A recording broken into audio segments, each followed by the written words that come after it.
It's really that agentic AI becomes an active participant within the enterprise.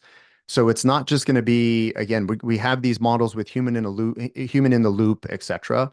I think we're going to really get that kind of model going in 2026. But by the end of 2026, I think there's going to be some really early adopters and fast movers out there who feel that, hey, I've built my agentic AI system in a way that is autonomous and it can act on my behalf and go from there. And it's going to be a very short time where, even in our personal lives, if we try to schedule, a coffee meeting, it's going to be, hey, have your agent contact my agent, and it's going to, go and execute on that end. So it's not far behind us. So I think there's going to be a little bit of, hey, sticking our toes in the water and testing it out and seeing what's going to happen there.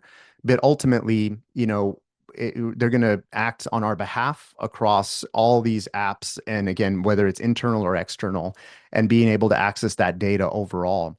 So I think, from a data security perspective, it's not just about access anymore. It's not about, well, what data was accessed, but now we've got to ask, well, what data did the agent move or transform? And how did they use it? Who did they share it with? What other agent? And what rights and permissions and roles did that agent that it passed it to? So very similar to role-based access that we've had for a long time within the enterprise from a person perspective, but I think we're going to have to start doing that on a agentic level as well. So it's, hey, this agent is cleared and qualified to handle, say, IP or personal identifiable information, whereas this other one is not, and being able to block that access or that sharing beforehand. And it's got to be whether it's at the logic level within the agentic AI workflow or at the data level as well. Again, going back to that kind of atomic unit of value there at the data itself to make sure that a file isn't passed to that agent and understanding that. So that's where I kind of on the bottom here where we talk about data exposure, we have to think about it as action based, not just access based. So it's okay, I access it, but okay, what's the intent of this data usage and how is it going to be used all the way across?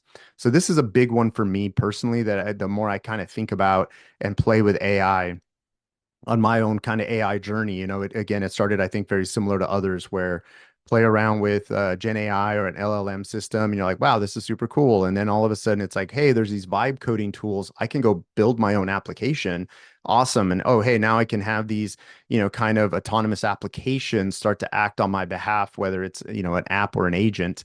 And all of a sudden now it's so easy to do that you don't have to have this, deep expertise to do that. So the more people become comfortable with vibe coding as well and building their own systems, and then you have these third parties out there like N8N and Crew AI and some of these others that you can rapidly deploy these AI workflows. I really believe that agentic AI will become this active participant, and we've got to get the data ready for that in the very near future.